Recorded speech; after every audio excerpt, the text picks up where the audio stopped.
दुनिया में चारों तरफ भगवान को ढूंढ रहा और कहीं नहीं मिला तो लोगों ने उनके लिए कहना शुरू कर दिया, वे तो सर्वव्यापी हैं, जर्रे जर्रे में भगवान हैं, कण कण में भगवान हैं, जहां देखो वहां भगवान है। लेकिन वास्तव में गीता का एक श्लोक ही इस बात के लिए काफी है कि तद धाम परमम मम, अर्थात मैं वहां परम धाम का रहने वाला हूं। गीता में लिखा है कि जब जब इस सृष्टि पर अधर्म का बोलबाला होता है तब तब मैं आता हूं से साबित ही हो गया कि वे नहीं थे तब तो आए, नहीं तो उनको आने की क्या दरकार थी। दूसरी बात, अभी अभी आपको गीता का जो श्लोक बताया वह पक्का साबित कर रहा है कि परमपिता परमात्मा का धाम नाम काम ऊंचे ते ऊंचा है, जिसका गायन भी है। ऊंचा तेरा धाम, ऊंचा तेरा नाम, ऊंचा तेरा काम। ऊंचा तेरा नाम है, ऊंचा तेरा धाम है, ऊंचे ते ऊंचे भगवंत ऊंचा तेरा काम है। धाम काम नाम तीनों ही जब ऊंचा है तो वे ऊंचा ही बैठेंगे या नीचे बैठेंगे। इस दुनिया में भी जो राजा होता है वह भी ऊंची गद्दी पर बैठता है, तो हमने परमपिता परमात्मा को कण कण में क्यों मिला दिया। ऋषि मुनि सन्यासी भाव विभोर होते हैं तो कर कहते हैं, हे प्रभु हमें दर्शन दो, परंतु जब प्रवचन करते हैं तो कहते हैं परमात्मा सर्वव्यापी है, आत्मा सो परमात्मा शिवो हम परमात्मा के रूप हैं, हम ही भगवान हैं। तो यह बात तर्क संगत साबित नहीं होती। एक बात पर पक्का रहना चाहिए। ये क्या बात हुई, कीर्तन करने लगे तो प्रभु जी हमें दर्शन दो। अब दर्शन कहां से दें? तुम्हारे अंदर जब खुद ही भगवान बैठे हुए हैं, तुम खुद ही भगवान के रूप हो। और तो और जो प्रवचन सुनने वाले हैं वे जिस समय गुरुजी महाराज का प्रवचन सुनते हैं तब तो भाव विभोर होकर कहते हैं, हाँ परमात्मा सर्वव्यापी है, बहुत अच्छा ज्ञान सुनाया। घर में पहुंचते ही भाई भाई की हत्या करने लगे।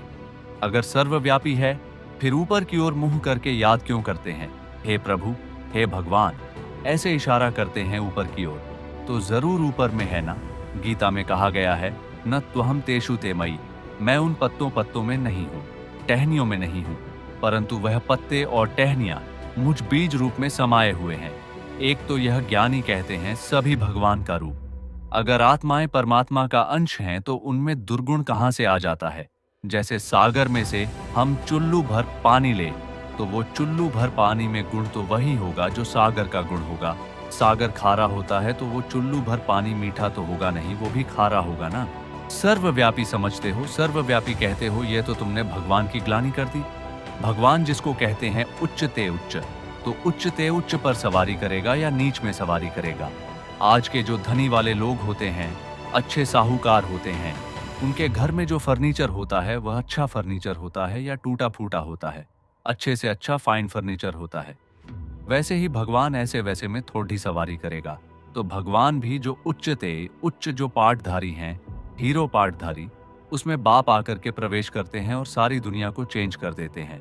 अब चारों तरफ भगवान ही भगवान है तो बुद्धि बिखर जाएगी या एकाग्र होगी। बुद्धि के बिखरने से एकाग्रता नष्ट हो गई, और जब एकाग्रता नष्ट हो जाती है तो बुद्धिहीन आदमी बनेगा या बुद्धिमान बनेगा। इतना बुद्धिहीन हो गया है मनुष्य आज कि जिस दुनिया में बैठा हुआ है उस दुनिया को नष्ट करने के लिए एटम बॉम्ब्स तैयार कर लिए हैं। जैसे वो मूर्ख जिस डाली पर बैठा है उसी डाली को खुद काट रहा है। यह हालत आज बुद्धिमानों की हो गई है। तमो प्रधान बुद्धि कहेंगे या सतो प्रधान बुद्धि कहेंगे। अब ऐसे तमो प्रधान वाले मनुष्य आज हो गए हैं और समझते हैं हम हैं बड़े होशियार, हम सच्ची शांति वाली स्वर्ग की दुनिया बनाने वाले हैं। अहंकार देखो कितना है। भगवान बाप जब इस सृष्टि पर आते हैं तो जिस मनुष्य तन में आते हैं उसमें जैसे अहंकार होता ही नहीं। साधारण मनुष्य तन में आते हैं, इतने साधारण तन में आते हैं कि लोग पहचान भी नहीं पाते कि वह भगवान का रूप हो सकता है। गीता में भी लिखा हुआ है, मुझ साधारण तन में आए हुए को मूढ़मति लोग नहीं पहचान पाते। भगवान को सर्वव्यापी कह करके कितना डिफेम, बदनाम कर दिया। कुत्ते में, बिल्ले में, कण-कण में भगवान को व्यापी कहना कितना डिफेम करते हैं। शास्त्रों में तो कच्छ अवतार, मत्स्य अवतार दिखा दिए हैं। ये कितनी ग्लानि करते हैं। सोचना तो चाहिए कि भगवान मनुष्यों को ज्ञान सुनाने आएगा या जानवरों को ज्ञान सुनाने आएगा। मनुष्य में प्रवेश करेगा या जानवर में प्रवेश करेगा। जानवर तो मन बुद्धि चलाता ही नहीं है, तो मनन चिंतन कर ही नहीं सकता। मनुष्य में तो मन बुद्धि है, और जितनी तीखी मन बुद्धि वाला प्राणी होगा उतना ही ज्ञान की गहराई में जा सकेगा।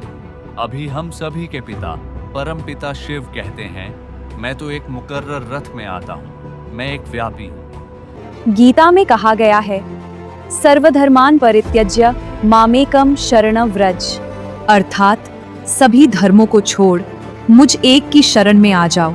लेकिन जरा सोचिए, अगर भगवान कहते हैं सभी धर्मों को छोड़ो, तो उस समय सभी धर्म मौजूद भी होने चाहिए ना। इसका अर्थ है यह महावाक्य द्वापर युग का नहीं बल्कि कलयुग के अंत का है, क्योंकि कलयुग के अंत में ही सभी धर्म और धर्म पिताएं होती हैं, और तभी उन सब बापों का भी बाप सुप्रीम सोल इस धरती पर आता है, और वही फिर से गीता का सच्चा संदेश दे रहा है। सतयुग नई दुनिया आने वाली है, और कलयुग यह पुरानी दुनिया अब जाने वाली है। भगवान सिर्फ निराकार नहीं रहते, वे साकार में आकर मानवता को रास्ता दिखाते हैं। विश्व का पिता आया हुआ है, सारी दुनिया को एक सूत्र में बांधने के लिए। एडम, आदम, आदिदेव, आदिनाथ, हर धर्म में जिस एक आदि पिता की मान्यता है, वही आज सभी विश्व धर्मों को एक करने आया है, क्योंकि हम सभी एक परम पिता की संतान हैं। अब समय है उस विश्व के पिता को पहचानने का। ये ईश्वरीय संदेश आप सभी तक पहुंचाना था। इसकी पूरी जानकारी के लिए प्लीज कांटेक्ट आध्यात्मिक ईश्वरीय विश्वविद्यालय, ऑनलाइन और offline. Thank you for watching.